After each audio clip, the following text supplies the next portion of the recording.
All right, let's go ahead and get into it. Let's talk about one of the playing games, Miami versus the Hawks. So Miami won the season series 3-1. If you remember, these two teams faced in the playoffs last year, so there's some familiarity there.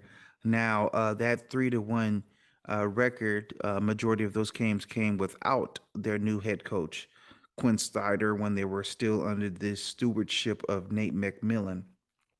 Don't really want to do a deep dive in a game that could be decided on single elimination by the other team who could potentially hit 23s. Doesn't really make sense to break it down that way, but let's go ahead and just hit on a key for each team. So on the Atlanta side of ball, last year playing Miami was a complete house of horrors. They were very, very physical with Trey Young. They met him at three quarters court, at half court, pretty much on every play. They had PJ Tucker guard him, who was physical with him and funneled him into a lot of mid-range jumpers and funneled him to the middle of the court where help could come. I think that his struggles versus this defense and the team's struggles to make shots off this attacking swarm and defense led to them going to get DeJounte Murray. There was some talk that they were possibly going to get Rudy Gobert to pair possibly the worst defensive player in the league and Trey Young with the best defensive player in the league.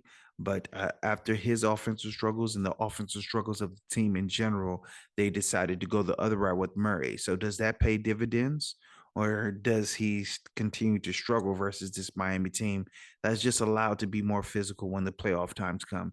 Now, one wrinkle that with this physical defense is the guy who was the head of the snake, PJ Tucker, is no longer on the team. So you have a guy, Caleb Martin, in his replacement, but is he as physical as PJ Tucker? Does he have that reputation of being physical, which the referees generally respect?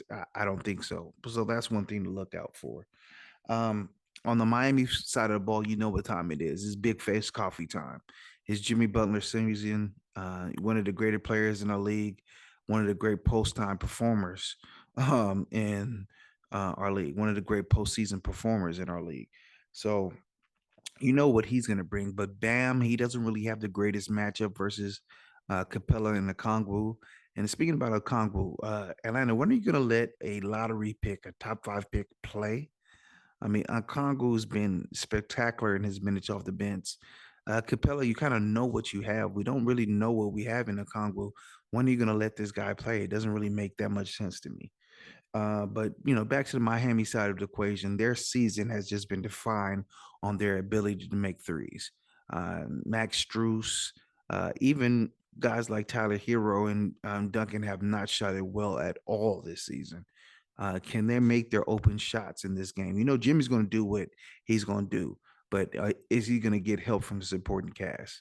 Um, Otherwise, they're going to have a tough time manufacturing enough points to win this game because, again, there's just not that many options where they have favorable matchups.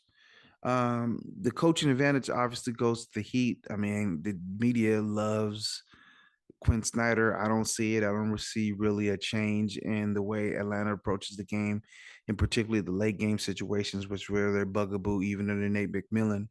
But hey, the guy didn't have his training camp. It's kind of odd to go the hire a new coach in the middle of the season, towards the end of the season, actually route. But for that reason, I'm just going to go ahead and go with the Heat. They're at home.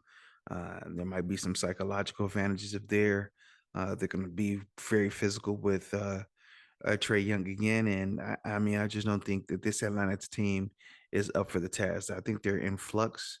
I wouldn't be surprised if they lost both of these games and do not make the playoffs at all. So that is my commentary on it. Leave me a comment. Let me know what you think. I try to respond to all the comments. Subscribe. And as always, the game is a game.